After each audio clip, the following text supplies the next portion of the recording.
Hey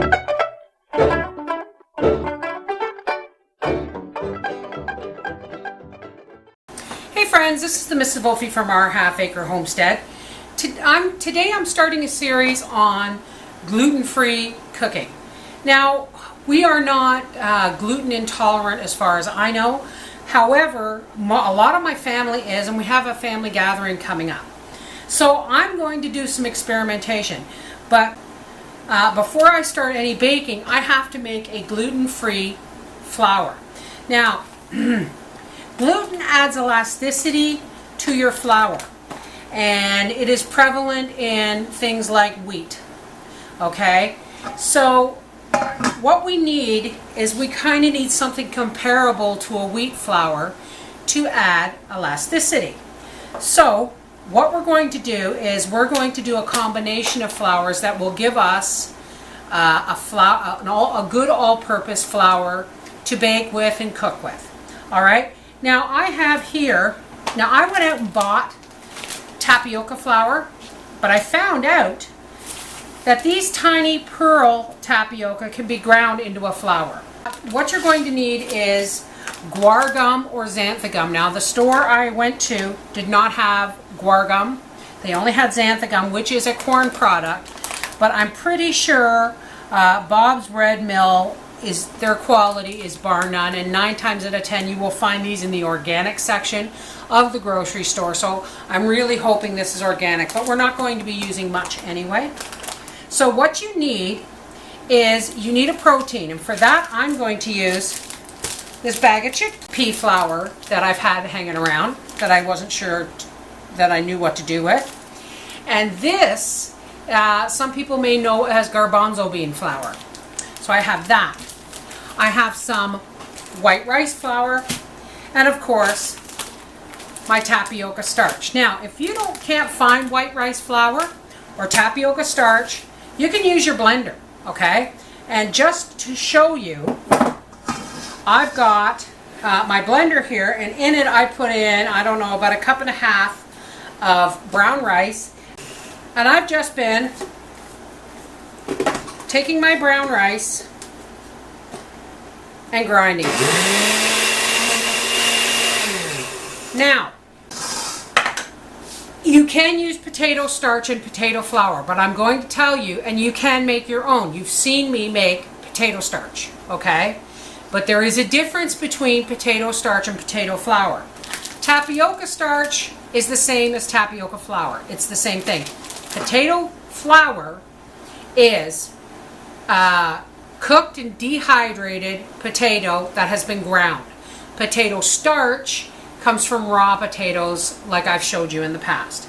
So first I'm going to take my brown rice and I'm going to sift it, because we don't want really big pieces. And you've seen me actually make flour with navy beans too. That's also a protein. Garbanzo beans, navy beans, those are your bean flours. If you're going to use rice and grind it yourself, make sure it is whole grain rice, not instant rice, not parboiled rice. See, I have a little bit of that left over, so we'll just set that aside. And it looks like we have a cup of brown rice flour. That's wonderful.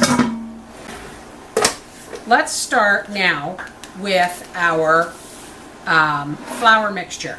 This flour, this general all-purpose flour, is 1 cup of rice flour, and this is only 1/2 cup, so we got to do this twice. Okay, so that's a little bit less than 1/2. So I'm going to add some white rice flour. There, we have 1 cup of rice flour.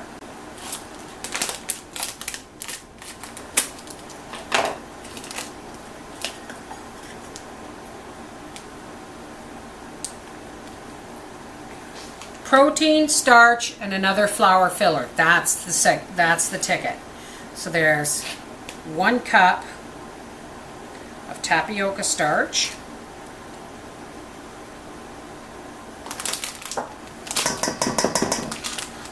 Now, because I'm using a garbanzo bean flour, it's heavier than normal. If you were using like a sorghum flour or a potato flour, you would just add another cup. Okay, you would add that as a cup. But because this is a chickpea flour and it's much more dense, we're only going to use 2/3 of a cup. So here's my little third cup.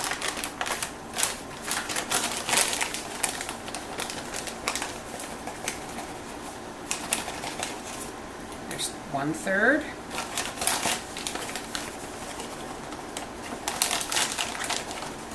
And 2/3.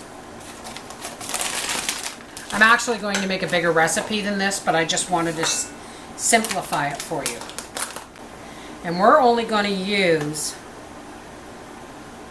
about 3/4 of a teaspoon of xanthan gum. It's really the glue. It's a binder. And there you have it. This essentially will replace any wheat-based flour you have. Okay? Now the xanthan gum, like I said, is a binder. You can have xanthan gum or guar gum. You don't necessarily need the xanthan gum in your flour if you are baking with something that has eggs. Okay? Like if I was making muffins and I needed eggs, the xanthan gum isn't that big of a deal. If you have an egg allergy, the xanthan gum is a good idea. But you can also replace any recipe that calls for 2 eggs. You can, I believe it's 1 tablespoon of ground flaxseed to a 1/4 cup of warm water, and you mix that together and you let it sit, and that actually will replace 1 egg. But don't do it in a recipe that calls for more than 2 eggs. I went ahead and made a quadruple recipe of my general all-purpose flour. Now, one thing about this flour, folks, is we're going to store it in the refrigerator, okay? So remember, 1 cup of a protein flour, like chickpea, garbanzo bean, sorghum, any kind of protein. You need a protein. 1 cup of starch, be it potato starch, be it tapioca starch, cornstarch. If you want to use cornstarch, you go ahead. And then you need 1 cup of a filler flour, like quinoa flour or rice flour, brown, or if you want more nutrition, use brown rice flour. All right.